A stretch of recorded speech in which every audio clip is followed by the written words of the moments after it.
et il ne l'a fait suivre d'aucun chagrin. Le mot bénédiction qui apparaît ici, en hébreu, vous allez rire, ça se dit beraka. Beraka, ça signifie béni, ça signifie donner un présent, et ça signifie aussi procurer la paix et être bienfaisant, faire du bien. C'est-à-dire que quand Dieu fait du bien, le chagrin ne peut pas suivre derrière.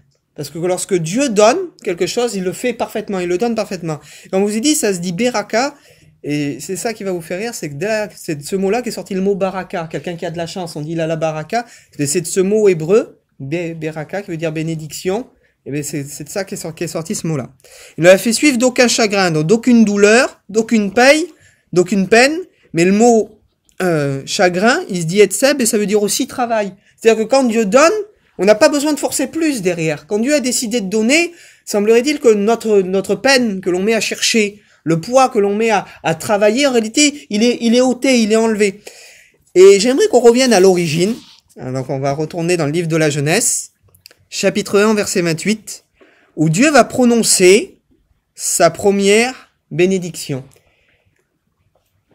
Donc Genèse, chapitre 1, verset 28. C'est quand, pour remémorer un peu, je vais le lire. Moi, je vais lire à partir du verset 27. Genèse 1. Dieu créa l'homme à son image. Il les créa à l'image de Dieu. Et il créa l'homme et la femme. Dieu les bénit.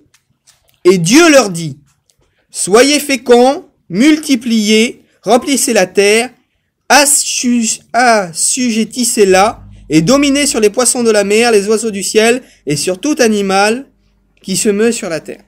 Moi, ce qui me touche vraiment là-dedans, c'est que Dieu les bénit, et il leur dit, il est impossible, et je le dis bien, de recevoir une bénédiction de Dieu tant que Dieu n'ouvre pas la bouche. Tant que Dieu ne parle pas, tant que Dieu ne prononce pas la bénédiction, il est impossible de la recevoir. Et la bénédiction, en réalité, c'est ça. On l'a à portée de main en réalité. Parce qu'on peut faire de toutes les promesses qui sont dans la parole de Dieu, on peut les faire nôtres. Alors on entend souvent ce texte, il est souvent mal cité, on dit si la bénédiction tarde, attends-la.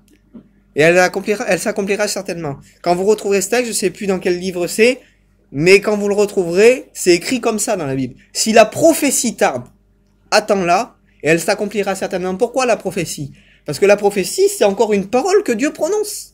Et la bénédiction ne peut pas s'accomplir et ne peut pas avoir lieu tant que Dieu ne prononce pas. Et toute la terre, on voit que toute la terre, elle a été créée comme ça. Il dit, au commencement, Dieu créa le ciel et la terre était informe et vide, il y avait les ténèbres à la surface, l'Esprit de Dieu se mouvait au-dessus des eaux, puis Dieu dit que la lumière soit et la lumière fut. Dès que Dieu prononce, dès que Dieu parle, c'est là que la lumière en réalité agit et là où la lumière intervient.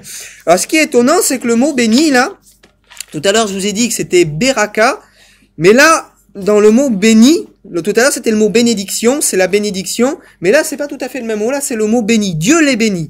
Et le mot béni, on revient à la racine du mot qui a engendré le mot bénédiction. Donc là le mot béni en hébreu il se dit barak. Et barak ça veut dire bénir, mais ça veut dire quelque chose d'autre et ça m'a touché, vous allez comprendre. Mais ça veut dire aussi s'agenouiller et s'humilier. Alors pourquoi? On pourrait traduire le texte comme ça et vous allez comprendre après. Dieu s'agenouilla et il leur dit, soyez féconds, remplissez la terre, multipliez-vous. Mais pourquoi Dieu s'agenouille quand il donne une bénédiction à l'homme? Parce que quand Dieu a parlé là, pour lui c'était déjà fait. C'est-à-dire la terre était déjà remplie, tout était déjà fait. Parce que quand Dieu a prononcé la bénédiction, c'était impossible que l'homme ne se multiplie pas, c'était impossible qu'il ne soit pas fécond, c'était impossible. Mais comme Dieu s'est agenouillé, imaginez, et vous allez comprendre. Pourquoi Dieu s'est agenouillé et s'est humilié quelque part à ce moment-là. Dieu crée la terre. Vous savez très bien que Dieu est hors du temps. La terre, c'est une création qui est parfaite. C'est sorti du cœur de Dieu, de l'image de Dieu. L'homme, c'est le sommet de la création. Dieu soumet la terre, donc toute sa création, il la soumet à l'homme, excusez-moi du mot, en sachant que l'homme allait faire de la terre une poubelle. Parce que quand on voit le monde aujourd'hui, ce qu'il est devenu, on parle l'écologie, etc. Mais il faut dire la réalité, l'homme a détruit complètement la terre. Tout ce que Dieu a mis son œuvre à faire en réalité. À combien que Dieu nous a aimé l'homme pour donner toute sa création, tout ce qu'il a pris soin à construire, tout ce qu'il a pris soin à former, pour le soumettre sous la volonté de l'homme, tout en sachant que l'homme allait pécher, que l'homme allait anéantir la terre, que l'homme allait être meurtrier, comme au temps de Noé, tout en sachant ce que Dieu allait faire. Dieu donne une bénédiction, en réalité, à des hommes qu'il ne méritent pas, tout en sachant ce qu'il va en faire. C'est bête, mais c'est comme s'il donnait 1000 euros à un enfant de 3 ans qui va s'acheter que des bonbons et des jouets avec. C'est un peu pas de l'inconscience, mais imaginez un peu ce que Dieu a fait quand on rentre dans le cœur de Dieu. Moi, personnellement, en tant qu'homme, est-ce que la chose que j'aurais pris soin à construire, je vais pas la confier à n'importe qui. Et pourtant, Dieu l'a fait. Et en réalité, cette prédication, j'ai oublié de vous dire le titre, mais c'est les bénédictions de Dieu prouvent son humilité. Et Dieu, c'est pour ça que Dieu dit qu'il résiste aux orgueilleux, mais qu'il fait grâce aux humbles. Et au travers de ça, on voit que Dieu est un Dieu humble. Parce que Dieu ne demandera jamais à un homme d'accomplir ou de faire quelque chose que lui-même n'est pas capable de faire. Et que lorsque Dieu donne une bénédiction à un homme alors qu'il ne le mérite pas, j'aimerais vous dire que Dieu s'humilie devant là. Que Dieu est capable de se pencher, limite de s'agenouiller pour donner quelque chose à quelqu'un qui ne le mérite pas en réalité. Alors, le mot béni en grec, ça se dit eulégeos. C'est un parallèle de deux mots, c'est un composé de deux mots. Le mot au début, c'est EU tout simple, ça veut dire faire du bien. Et le mot logos, vous savez qu'est-ce que c'est? Ben, c'est la parole. Donc le mot bénédiction, lorsqu'on le traduit dans le mot grec, ça veut dire faire du bien par la parole. Et on en revient à la même base. Dieu n'interviendra jamais, n'agira jamais au-delà de ce qui est écrit, au-delà de ce qu'il nous a promis et de ce qu'il nous a dit. Vous savez, des dizaines et des centaines de gens peuvent dire autour de vous, non, c'est pas comme ça, si Dieu te l'a dit, si Dieu a mis quelque chose dans ton cœur, t'occupe pas de ce que les hommes vont dire. Dieu va faire une promesse à Abraham, sa compagne elle va rire, et puis pourtant la promesse, vous savez, il y a eu la naissance d'Isaac, et ça s'est accompli. Dieu a dit à Joseph, tes frères ils vont se prosterner devant toi. Quand Joseph était en Égypte, qu'il a été vendu, battu, il a été injurié injustement, il a été en prison, certainement qu'il devait dire dans son cœur, quand c'est que mes frères vont se prosterner? Mais c'est fini, moi le rêve de Dieu, ce que Dieu m'a dit, jamais ça s'accomplira. Dieu m'a parlé, c'est vrai, un jour, il y a longtemps. Dieu m'a donné un rêve, c'est vrai, un jour, il y a longtemps. Mais Joseph, il a pas douté. Et il a fallu, je le dis, c'est étonnant, entre le moment où Joseph a été vendu par ses frères, au moment où il les retrouve, je crois qu'il y a environ 20 ans qui se passe. C'est pas 5 jours. Nous, on voudrait voir la bénédiction de Dieu. Seigneur, tu m'as parlé, alors tu vas le faire tout de suite. Seigneur, tu m'as parlé, et tout de suite, là, ça va s'aplanir, je vais pas souffrir, etc. Mais il faut toute une vie, des fois, pour que Dieu fasse notre éducation. Parce que Dieu, il agit envers nous comme un père. Et vous savez, nous on se donne une maturité. Et je sais pas pourquoi je dis ça, mais Dieu le sait. Nous, on se donne une maturité. Nous, on se dit, ben, spirituellement, moi, j'ai 15 ans, je suis prêt à faire ça, je suis prêt à faire ça. Mais Dieu, notre maturité, lui, il la connaît. Et on est peut-être des enfants de 2 ans, spirituellement. On est peut-être des enfants de 5 ans. Et Dieu est pas prêt, en réalité, à nous donner la bénédiction qu'on attend parce qu'on la supportera pas ou peut-être qu'on fera n'importe quoi avec. Dieu attend le moment propice pour nous donner, en réalité, ce qu'on a besoin. Peut-être pas forcément ce qu'on réclame. Parce que vous savez, ce que l'on demande à Dieu ou ce qu'on réclame à Dieu, c'est peut-être pas toujours ce qu'on a besoin. Un enfant, lui, voudrait manger que des bonbons. Il voudrait manger que des bonbons, des gâteaux, et il veut pas manger de légumes, il veut manger que des pâtes et de la purée. Et des fois, eh ben, un enfant, il a besoin de manger des légumes. Puis nous, on est un peu comme ça, des fois. On veut pas d'épreuves, on veut pas de souffrance, on veut une petite vie tranquille. Et le Seigneur, il dit, mange tes légumes, un peu, faut que tu grandisses. Faut que tu apprennes qu'est-ce que c'est que d'être un homme ou une femme qui vit selon la parole. D'être un homme ou une femme qui est fait, fondé. Hein. Pas une vie chrétienne à l'eau de rose, comme on voit beaucoup.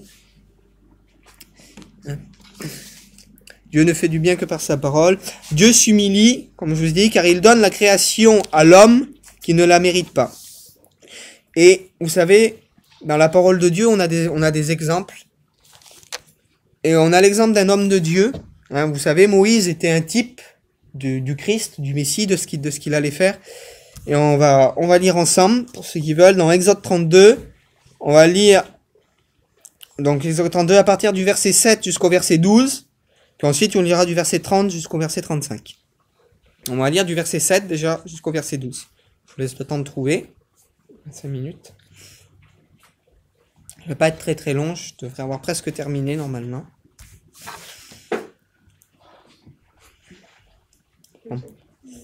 32. 32 verset 7. Alors c'est juste après, c'est dans la continuité en fait de la fameuse histoire du veau d'or. Donc le peuple de Dieu se pervertit, il veut servir Dieu à sa façon, Moïse est trop long, et quand Moïse redescend de la montagne, enfin là on a l'explication, donc verset 7, l'Éternel dit à Moïse, va, descends, car ton peuple que tu as fait sortir du pays d'Égypte s'est corrompu. Ils se sont promptement écartés de la voie que je leur avais prescrite, et ils se sont fait un veau d'or en métal fondu. Et ils se sont prosternés devant lui, lui ont offert des sacrifices, et ils ont dit, Israël, voici ton Dieu qui t'a fait sortir du pays d'Égypte. L'Éternel dit à Moïse, je vois que ce peuple est un peuple au cou raide. Maintenant laisse-moi, car ma colère va s'enflammer contre eux, je les consumerai, et je ferai de toi une grande nation. Notez bien ça. Je ferai de toi une grande nation.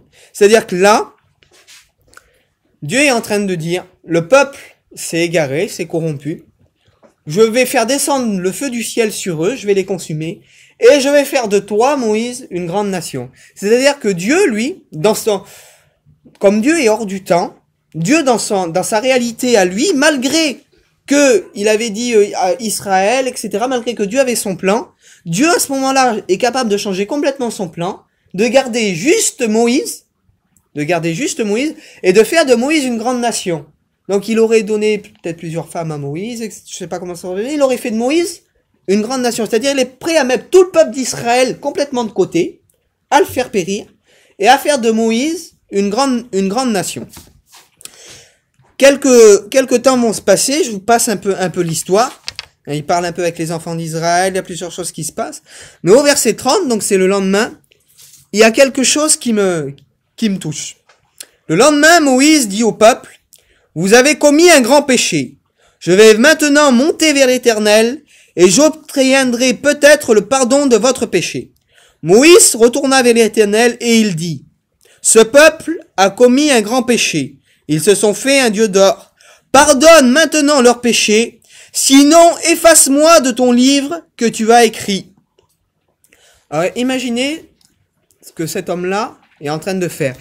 Et comme je vous ai dit, le thème de la prédication, c'est la bénédiction de Dieu pour son humilité. On a vu que Dieu a été capable de s'humilier pour donner à l'homme, en réalité, des bénédictions. Et là, j'essaye un peu de vous faire comprendre que Moïse aussi, qui est un type de Christ, a été capable de s'humilier pour produire une bénédiction envers le peuple de Dieu. Dieu lui a dit, je vais tuer tout le monde, et je vais te prendre toi, je vais te faire une grande nation. Alors imaginez un peu, je vais tourner la chose à l'envers, Moïse, il aurait pu dire, mais Seigneur, je suis un homme terrible. Tu vas dire, tous eux là, tu les mets à la poubelle, et tu me gardes qu'à moi, et moi, je vais être une grande nation. Tu vas me donner une bénédiction terrible. Et quelque part, il aurait pu dire, c'est vrai, Seigneur, c'est divin, parce qu'il faisait que parler sur lui, hein, depuis qu'ils étaient sortis. Hein. Il faisait que de parler sur Moïse. Hein. Alors imaginez l'homme de Dieu, quel amour, quelle humilité pour dire, Seigneur, si tu les châties à eux, ôte mon nom de ton livre, ôte mon nom du livre de vie. Moïse est capable, à ce moment-là, de renoncer à son salut, parce que ni plus ni moins, c'est ça. Et dit, si tu les fais périr, si eux ils périssent, si tu les châties, dès que moi je sois châtié avec eux, que je sois châtié au même rang qu'eux. Et en réalité, quand il est écrit dans Isaïe 53, on va en parler après, vite fait, de Jésus, quand il est dit, il a fait retomber sur lui l'iniquité de nous tous. C'est un peu ce qu'a fait Moïse. De dire, Seigneur, si tu fais retomber sur eux leur iniquité, eh bien, châtie-moi avec eux. Si eux, ils sont perdus, mais Seigneur, que moi, je serais perdu. Au lieu de prendre, en réalité, le plan B que Dieu lui propose, d'être une grande nation, d'être un grand homme, d'avoir plein d'orgueil, entre parenthèses, d'être bien, d'être grand, d'être le meilleur, le plus fort, le crack. Mais Moïse, lui, prend Dieu complètement à contre-pied. Il est capable de dire, ben, je vaux pas mieux que mes frères qui ont péché. Je vaux pas mieux qu'eux, et pour les sauver, pour faire changer Dieu d'avis, je suis capable moi-même d'être perdu, de perdre mon salut. Et dire, écoutez, ils ont fait un veau d'or, pardonne maintenant leurs péchés, sinon efface-moi de ton livre que tu as écrit. L'Éternel dit à Moïse, c'est celui qui a prêché contre moi que j'effacerai le nom de mon livre. Va donc, conduis le peuple où je te dis. Et là, on voit vraiment que Dieu, sans dire je ne les châtierai pas, mais on voit que ceux qui ont commis vraiment la méchanceté vont errer. Il y a une punition quand même, mais c'est plus l'anéantissement du peuple. C'est-à-dire qu'ils vont errer pendant 40 ans dans le désert. Ce peuple-là, qui avait commis plein de choses mal, vont avoir des enfants. 40 ans dans le désert, jusqu'à toutes ces personnes qui avaient fait le mal meurent. Et c'est la génération qui succède, en réalité, qui va prendre possession du pays. Dieu, en réalité, change quelque part son plan par rapport à l'humilité de Moïse. Normalement, ils auraient dû tous mourir. Mais parce que Moïse s'humilie et est capable d'être à l'image de Christ, en réalité, nous voyons que ce que fait cet homme-là, eh ben, ça sauve en réalité eh ben, toutes les personnes qui devaient périr. Et c'est pour ça qu'il est dit que l'humilité précède la gloire, mais l'orgueil précède la chute. Et on va lire un dernier passage, après qu'on priera le Seigneur. Comme je vous l'ai dit, Moïse était un type de Christ dans l'humilité, car Jésus, lui, s'est réellement humilié. Et Jésus, c'est notre modèle. Au-delà d'être celui qui s'est offert pour notre péché, il est aussi le modèle que nous devons suivre. Et écoutez ce qu'il nous est dit, donc on va lire dans Philippiens 2, à partir du verset 3.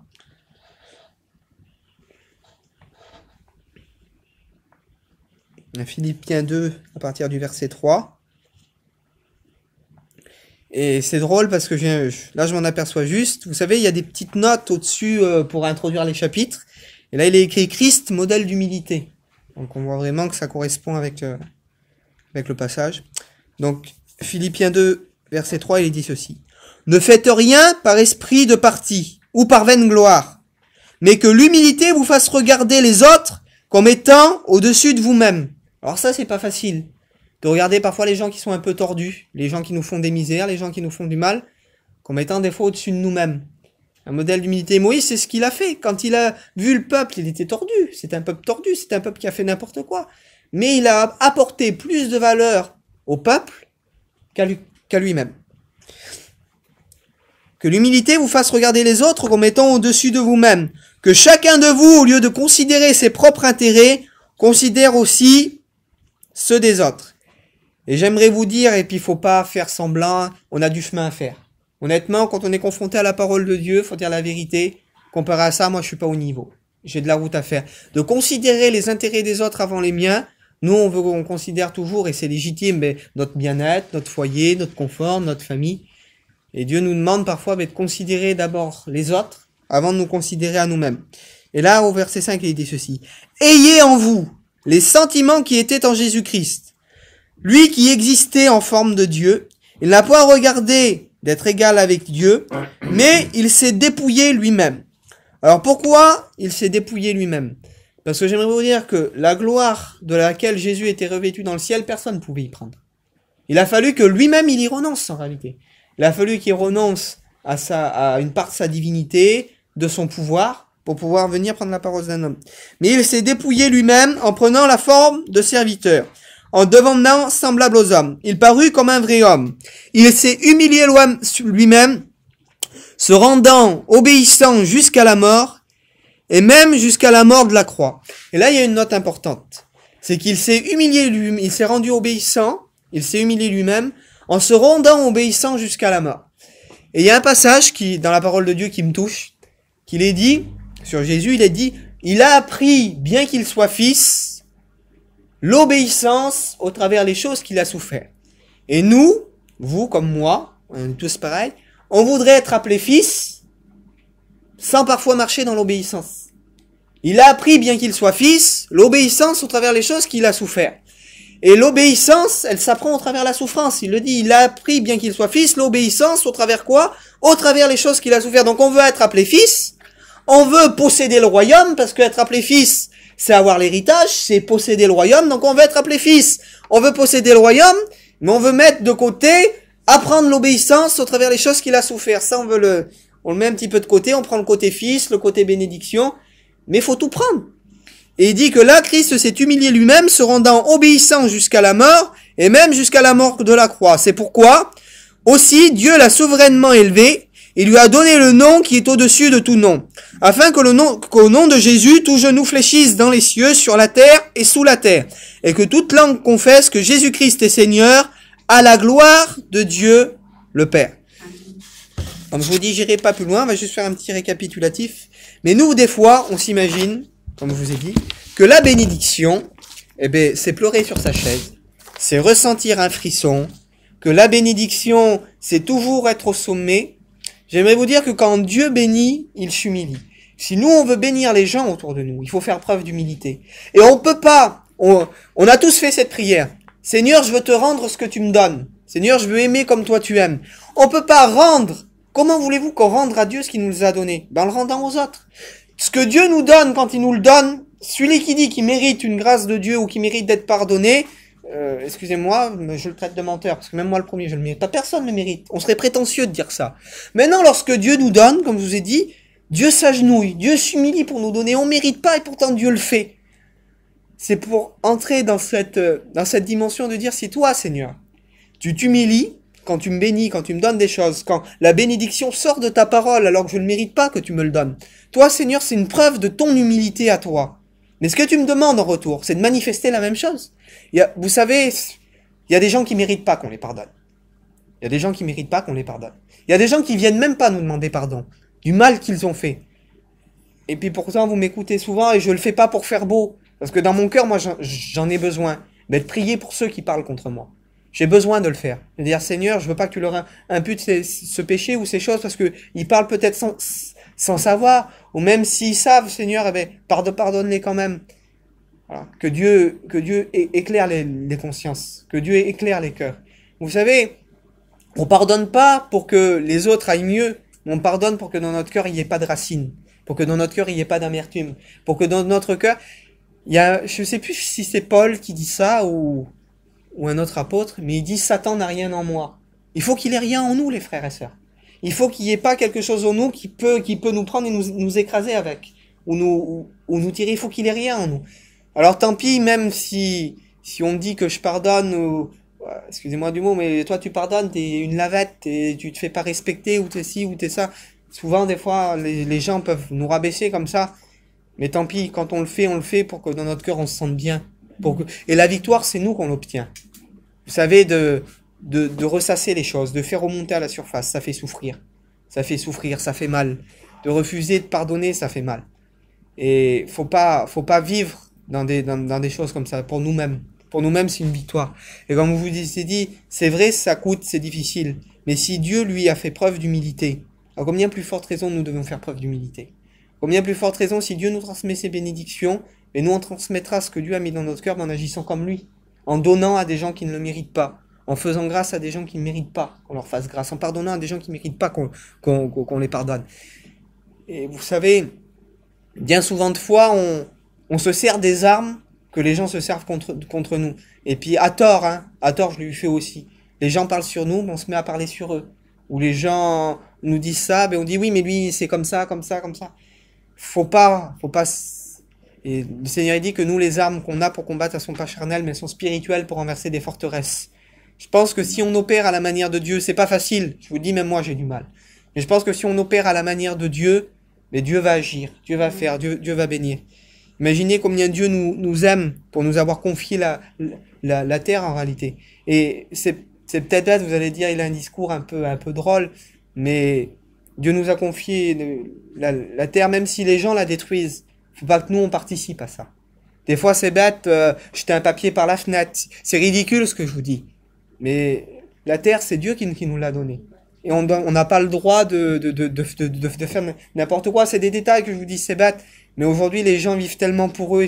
Il y a un verset qui me touche, il dit que la terre attend avec un ardent désir, il dit la manifestation des fils de Dieu. C'est quoi? C'est que la terre, elle attend que Dieu revienne, que l'église soit enlevée pour être régénérée, pour être restaurée. Parce que quand le Seigneur va revenir, la terre va être restaurée et le Seigneur va régner sur la terre, pendant 1000 ans. Enfin, ça, après, c'est une autre histoire. Mais pour vous dire que la terre, elle attend après ça. Elle attend d'être régénérée parce que la terre souffre à cause du poids du péché qu'il y a sur elle, à cause de tout ce que les hommes font pour leur argent, pour leurs motifs, pour leur envie et pour tout ce que vous voulez.